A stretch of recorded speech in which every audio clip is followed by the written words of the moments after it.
Hey everyone, and welcome back to another World of Warcraft video. Today we've got a particularly exciting and definitely not very well slept one, because Classic came out last night at 11 PM BST, and it was quite the event. I stayed up all night playing it, and there really just is a lot to talk about, both in terms of the game experience and the first impressions there, but also, and I think a little bit more importantly for tracking the broader story of World of Warcraft, well, just how well it did on a meta perspective, looking at things like Twitch numbers and just its overall performance, because I still can't believe those lumps for me, man. That's ridiculous. Expectations. First though, let's cover the experience of the launch to fill you in if you weren't there. So, things were getting pretty damn hyped. The servers were beginning to get their queues, you know, rising and rising and rising, but I'd logged in about 2 hours beforehand into the Enter World screen, and I just stayed there. I used Chrome Remote Desktop to keep that client logged in, which, yeah, might be a bit of a dirty tactic. That's smart, dude. It meant That's that very as smart. soon as it hit 11 PM BST,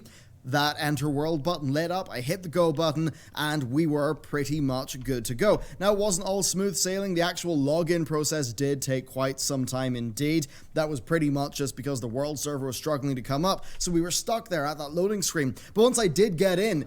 Just to let you guys know, guys, relax. The server list is up, but the realms are actually not up. So I'll go ahead and show you what I'm looking at right here, okay? There. See, all realms are down. That's pretty much it. All realms are down. So don't worry, I'm keeping track of it. And as soon as it comes back up, I'll go ahead and do it. It was exactly what you would expect if you've been on an extremely busy server like, say, Draenor EU on a launch day. Everyone spawned in my case, in the Valley of Honor, spawned in on top of each other. You couldn't move, and it was a little bit messy. Slowly, though, you would gain the ability to move, and then you would just see you and all of the other many servers never crashed at the beginning. The place with them, sort of, you know, besides teleporting for about the time in that terms they of how did. you could see But them. besides that, they picking didn't up crash. a quest, well, that was no easy feat. It's better It than I would thought it take would go. maybe 10 to 20 seconds, and overall, it was a pretty janky experience. My experience of going around the Valley of Honor was quite funny. The entire place was just absolutely packed with people, and you've got to remember this too. That was just my layer, because Blizzard are, of course, using layering. There are multiple instances of each, each server sort of layered on top of each other, and that's one of the things they're using for population control on Classic, and even with that, it felt extremely populated. So that was pretty much the experience, and bear in mind, I'm playing on Shazrath EU. That basically, I suspect that might be the most populous WoW Classic server that exists. So... What I said like last time, I asked people if that was actually true. Apparently that server had 50 or 100,000 person queue. Like meanwhile, our dead server only has a 20,000 person queue. So I guess EU's got a lot more time to play Classic. I actually saw a report of a 100k queue there. I haven't seen that verified anywhere else, and I do know that it's hit, I think, 25k in terms of its queue size, which is pretty darn insane. So, that was the initial experience of the launch of actually hopping in. Before I talk about the gameplay relating topics here, and actually the experience of playing WoW Classic itself, I want to talk about WoW Classic, the story, and I mean story, you know, as an industry story. What's actually been, going on with it, what that means for the industry, what it means for World of Warcraft, because on that front, it's been, well, pretty colossal. Now, one of our best gauges of interest is Twitch.tv numbers. If something is a big cultural event, then that generally will be reflected quite well on Twitch. Really? And that's where we saw World of Warcraft one of, well, basically get one of the highest peaks for a game ever. Now, there are some games like Fortnite that have went past it, but World of Warcraft absolutely is up there. And even in the top channels, we were looking through it, I think, for the last month. Every single channel was a brand until you hit, like, I think number 12. Who is number 12? Asmongold, with 286,000 simultaneous viewers. And with World of Warcraft getting 1.1 million. Holy shit, that's the last 30 days? Holy shit. God damn, man. God fucking damn. Oh my god. Million viewers. Now, here's the deal.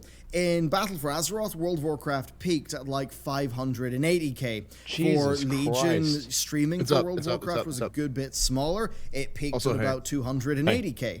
Now, of course, you know, Legion was better than BFA. It's not like Twitch peak numbers indicates the quality of an expansion or something like that, but it certainly is a gauge of interest that I think is pretty darn relevant. I think especially in comparing BFA to Classic, because they are in a sort of similar time period with a Okay, we'll watch this video later on. Very similar Twitch ecosystem, and I think that's especially the case because we're just off the back of the Eternal Palace. Now, what's really different about WoW Classic, I think what's blinding what the hell just happened? Okay, just a second. Obvious from just looking at the performance is it has went past the Battle for Azeroth player base. It really has. It has captured so many more people, and when you look at Activision Blizzard's earning calls, pretty much their goal has been to engage the upwards of 100 million World of Warcraft accounts that exist. Holy shit. A pretty shit. staggering number of people on this planet have played WoW at some point, and they were essentially running a massive awareness campaign to get people back in. Across gaming news sites all over the world, WoW Classic was actually performing pretty well. You would have tier lists being published by general gaming news websites that normally would not touch World of Warcraft stuff. And is that actually really true? Just does show you how much Classic managed to expand past that. Is that actually true? I didn't even know that.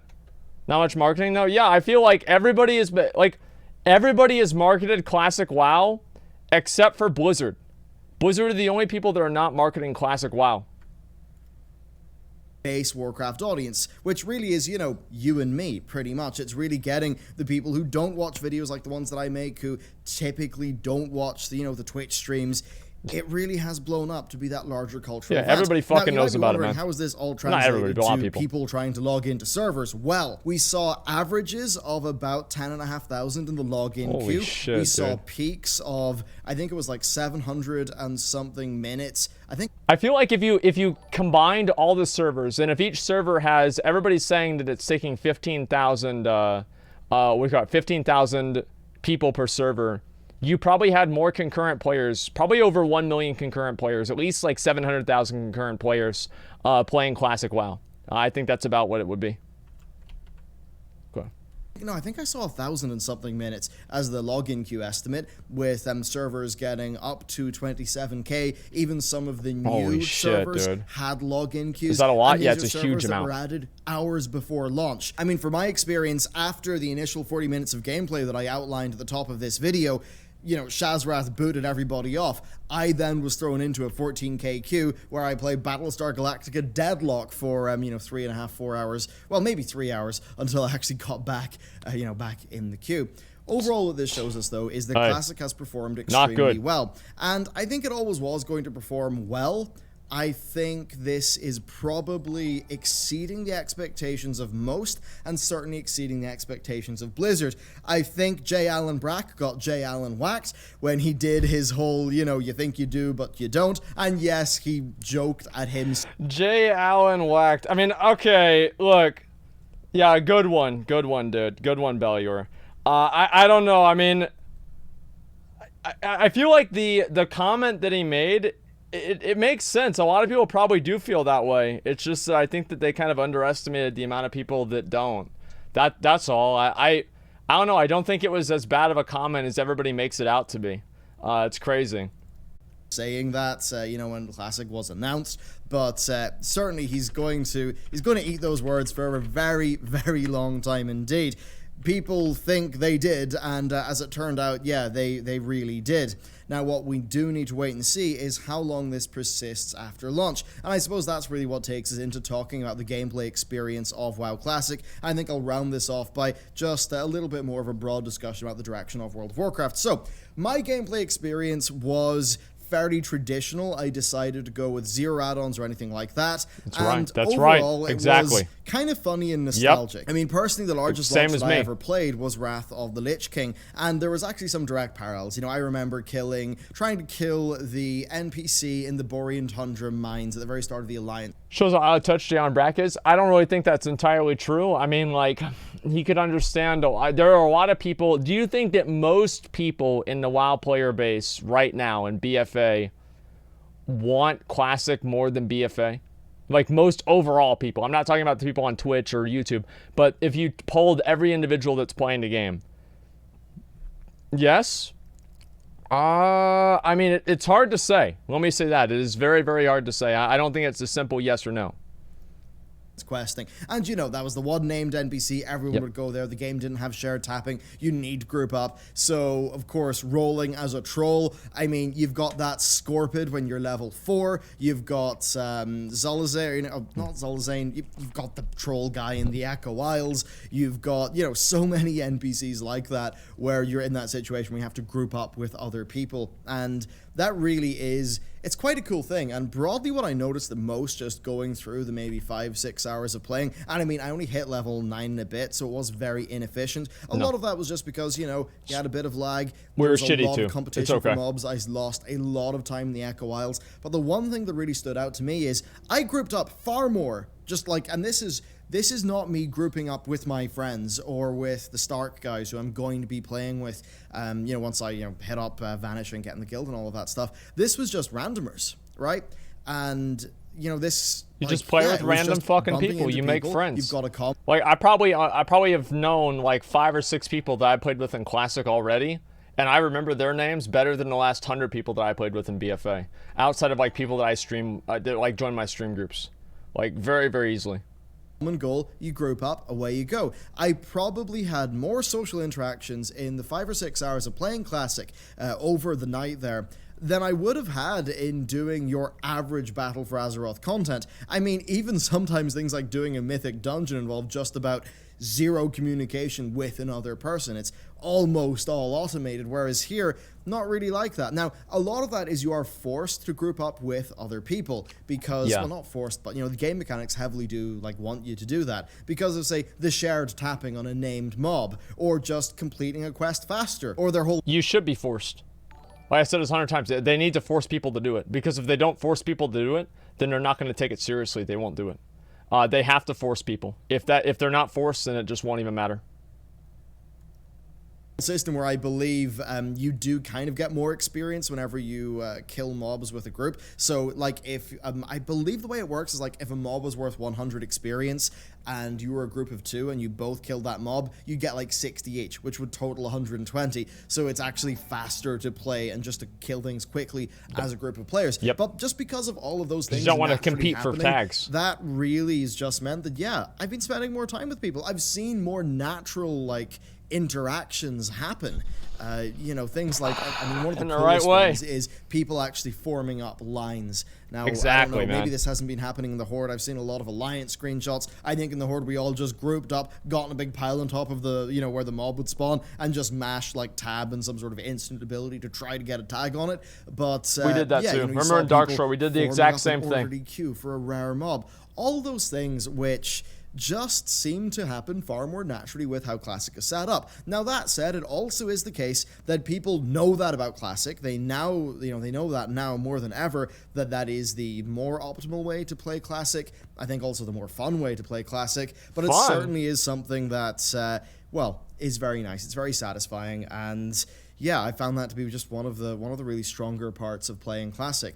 In terms of other aspects, again, just the gameplay of Classic is something that I still find to be really very engaging. I've had more memorable, you know, epic gamer... The gameplay in Classic is very slow.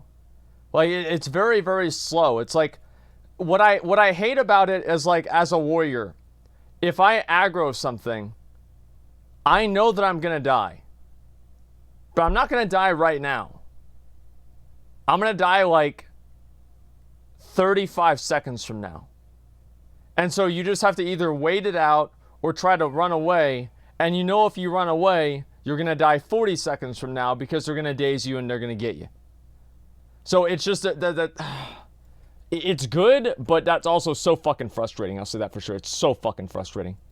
Moments, you know, just running around killing Scorpids like today than I would have doing any world content in Battle for Azeroth. Why is that? Well, it's, you know, it's really simple stuff. I was questing killing harpies with a mage. Was it a mage or a shaman? I think it was a mage. Yeah, it was a mage.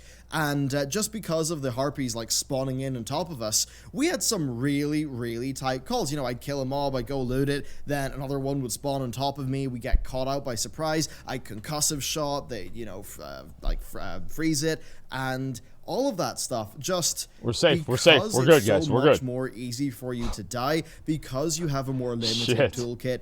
It just makes, well, basically what it does is it puts a large focus on the minutia of the things that you do with your limited toolkit. And it's like it's more strategic and more tactical. You know what I mean? And like that's what the game doesn't have now. You know, it's like it's not strategic or tactical at all. It's just you play, you make mistakes, you just keep going, right? And like for me, that's kind of good because I'm a fuck up. But overall, I think that doing the right tactics and like executing a pull and it going well, it's very fulfilling in Classic. And I think in BFA you can maybe get that out of Mythic Plus, but because it's slower, I think that the success and like the fulfillment is more accessible to more people. And I just think that's really very satisfying indeed. It's fundamentally different to Mists of Pandaria gameplay or Battle for Azeroth gameplay, and I've covered the differences in those, I think it was in yesterday's video actually. But yeah, just that gameplay loop I have found to still be really quite satisfying.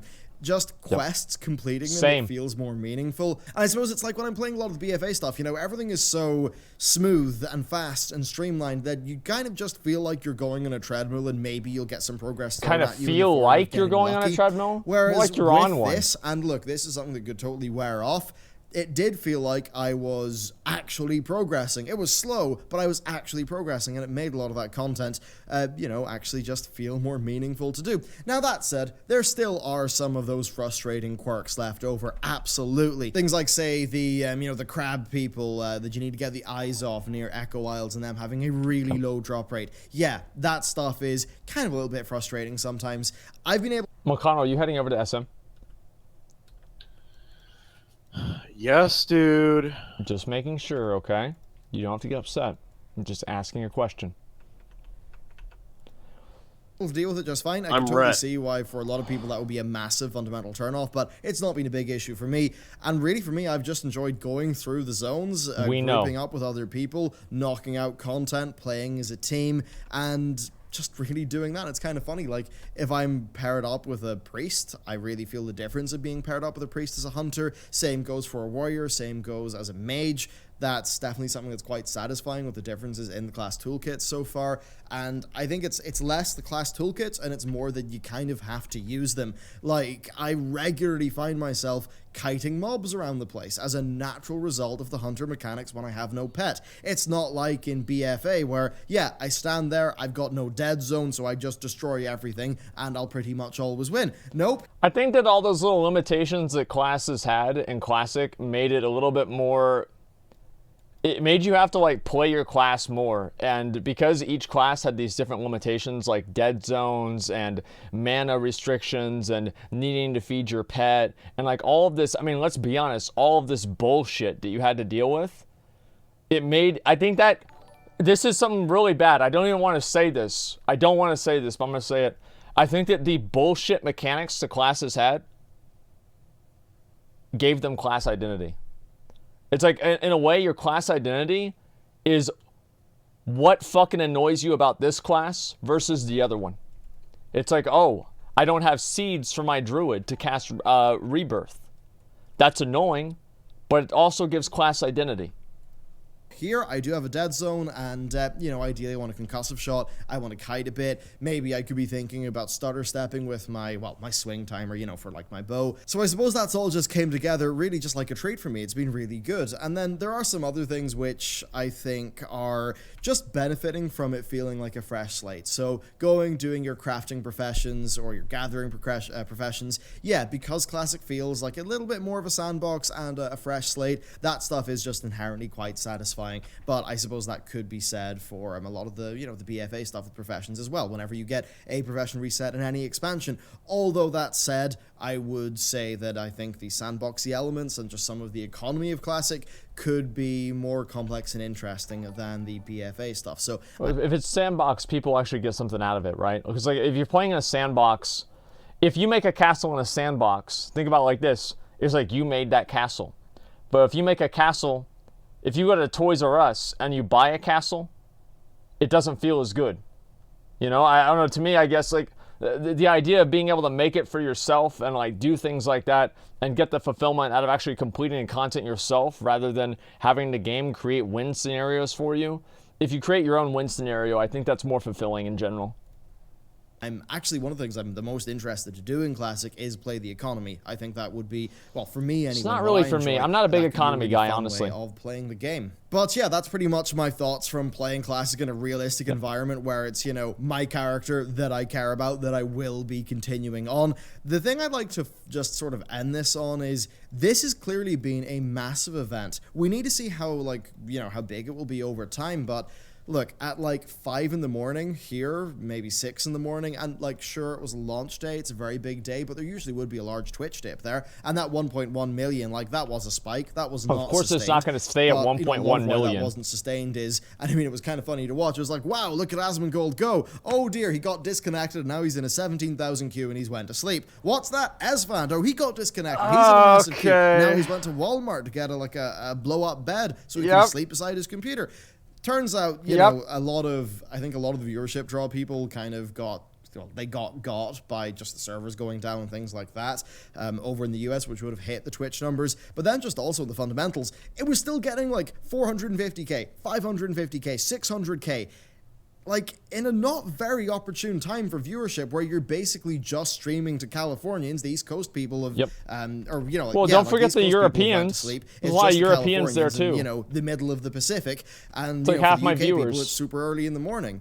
So I'm really going to be interested how this Twitch performance just stays over time, and really to what degree Blizzard will see this and think, huh, right, this was bigger than we thought it would be. And I do wonder if I would hope that's the case. When we would all hope that's the case. The next expansion, will they be taking inspirations from what they learn here?